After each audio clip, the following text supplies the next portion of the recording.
They're yellow, dysfunctional, and classic. I'm a decent guy. Welcome to WatchMojo.com, and today we're counting down our picks for the top 10 episodes of The Simpsons. Woohoo! For this list, we're excluding Treehouse of Horror episodes because, come on, that's just not fair. Oh, crazy? Don't mind if I do. But no, we're not limiting it to the first 10 years. It just kind of worked out that way. Number 10, Homer at the Bat. I have a secret weapon. A secret weapon? I wonder what it could be. When Mr. Burns bets that the nuclear plant softball team will win the championship, he puts some major league ringers to work. Our new security guard, Roger Clemens. Hello. Our new janitor, Wade Boggs. How you doing? Our new lunchroom cashier, Ken Griffey Jr. Hey, what's up, guys? Marking the first time The Simpsons won its time slot against The Cosby Show, this episode proved a celeb-heavy show, even one with athletes, can still be well-written and, better yet, actually funny. Wow, it's like there's a party in my mouth and everyone's invited. Excellent. Plus, you can't top the ridiculous things that happen to the players to make them miss the game. Good Lord. Gigantism. You asked for it, Boggs! Ah! Number 9, The Last Temptation of Homer. Hi.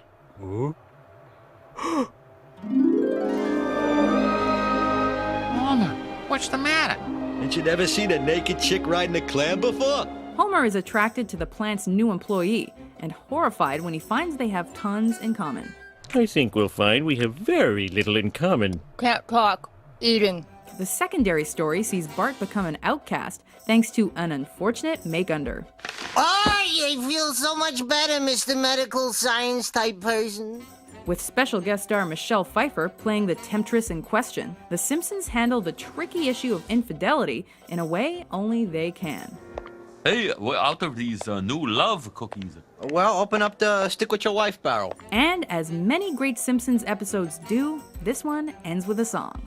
Oh, Margie, you came and you found me a turkey. Number 8, A Fish Called Selma. Hello, Selma Bouvier. It's Troy McClure. You may remember me from such dates as last night's dinner. If you like that song, get a load of this. Dr. Zayas, Dr. Zayas. Dr. Zayas, Dr. Zayas. Dr. Zayas, Dr. Zayas. Oh, Dr. Zayas. Dr. Zayas, Dr. Zayas. After his rumored relationship with sea creatures tanked his career, Troy McClure takes the advice of his agent, played by Jeff Goldblum, and tries resurrecting his reputation by marrying Selma. Sure, you'll be a sham wife, but you'll be the envy of every other sham wife in town. This episode reminds us that The Simpsons is successful thanks to its main cast, but also its stable of stellar minor characters. And Troy McClure finally gets the top billing he deserves. I hate every ape I see, from chimpanzee to chimpanzee. Number 7, Deep Space Homer. Oh, those golden grams, crispy, crunchy graham cereal, brand new breakfast treat. Homer-centric episodes always hit their mark, whether he's accused of harassment, Precious Venus. or starting a business. Oh, Mr. Plow. That's my name. That name again is Mr. Plow. There's no logical explanation how he'd become an astronaut, but we're happy to go along for the ride. Well, Homer, I guess you're the winner by default. Default! Woohoo! The two sweetest words in the English language. Default! Default! Default! With pop culture references, movie parodies, guest stars, and phrases that have entered the zeitgeist, And I, for one, welcome our new insect overlords. Deep Space Homer is one of the greats. There's even a copy for real astronauts to watch aboard the International Space Station. You fool! Now we may never know if ants can be trained to sort tiny screws in space. Number 6, Who Shot Mr. Burns? Even The Simpsons caught cliffhanger fever, but to date, this remains their only two-parter. Spoofing Twin Peaks and Dallas, the folks of Springfield tackle an attempted murder mystery. Okay, sir, you're free to go. Good, because I got a hot date tonight. Odd date. Dinner with friends. Dinner alone. Watching TV alone. All right. I'm gonna sit at home and ogle the ladies in the Victoria's Secret catalog. Sears catalog. After terrorizing the town in increasingly wicked ways, Mr. Burns is shot by an unknown attacker. Hey, man, are you okay? Won't dignify that with response. Every Springfieldian has a motive, even guest star Tito Puente. But despite clues and a contest, not one viewer guessed correctly. Neither did Chief Wiggum. This isn't Mr. Burns at all. It's a mask. Wait, it is Burns. Number 5, you only move twice. Figures. Homer finally gets a decent boss, and he's a supervillain. Good afternoon, gentlemen. This is Scorpio. I have the Doomsday device. You have 72 hours to deliver the gold, or you face the consequences. With several intertwining but individual storylines, including a James Bond spoof about hella popular one-timer Hank Scorpio. This episode sees the family follow Homer's new job to Cypress Creek. About those things you borrowed from me over the years, you know, the TV trays, the power sander, the downstairs bathtub. You gonna be needing those things in Cypress Creek? Yes. And of course, each member hates it for completely distinct and hilarious reasons.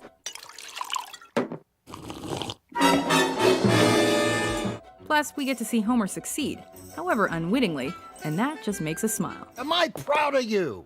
Well, When you go home tonight, there's going to be another story on your house. Thank you. Number 4, Marge versus the Monorail. are we gonna die, son? Yeah, but at least we'll take a lot of innocent people with us. Written by Conan O'Brien, this is another episode that's high on the hilarity, Hartman, and song scales. The ring came off my pudding can. Take my penknife, my good man. I swear it's Springfield's only choice. Throw up your hands and raise your voice. The town gets duped into building a faulty monorail by fast-talking con artist Lyle Lanley. With the jokes coming a mile a minute, the entire town assembling for our amusement, and Leonard Nimoy to add some gravitas.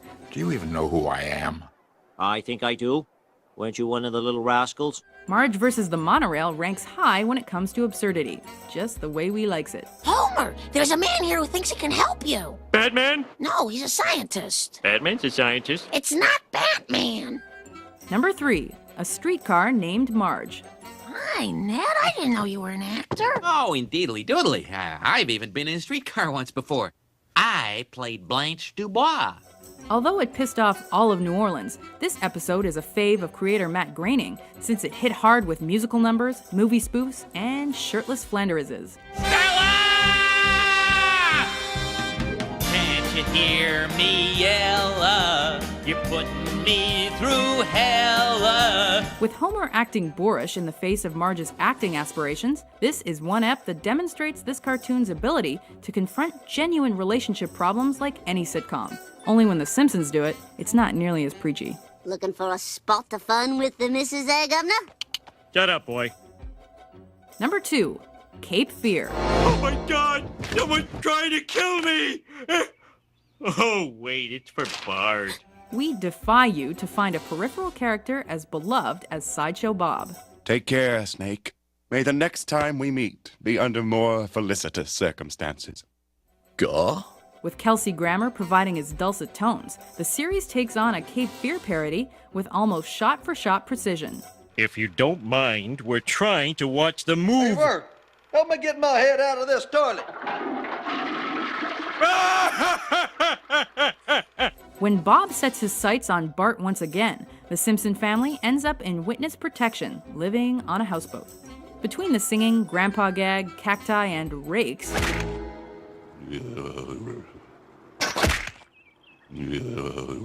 we still can't pick a favorite part. Doesn't it say die, Bart, die? No, that's German for the Bart, the. No one who speaks German could be an evil man.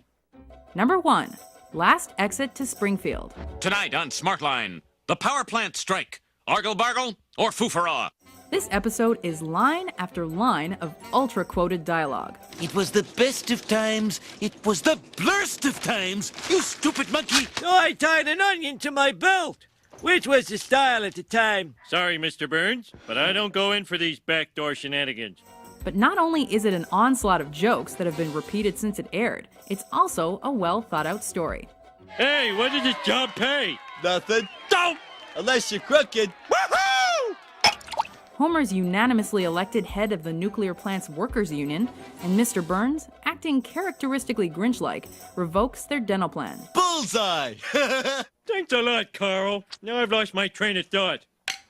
Dental plan. Lisa needs braces. Dental plan. With Lisa's dentist serving as an episode highlight, Last Exit to Springfield is relevant, irreverent, satirical, and perfect. Homer, organized labor has been called a lumbering dinosaur.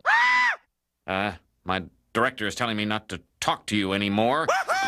With over 500 episodes of The Simpsons in the can, we're sure we've left out a few of your favorites. All opposed? Nee. Who keeps saying that? Which do you think is best? Hey, wait a minute. There's no such thing as a talking dog. Damn straight. For more top 10s about your favorite shows, be sure to subscribe to WatchMojo.com. Now let's all get drunk and play ping pong. Yeah!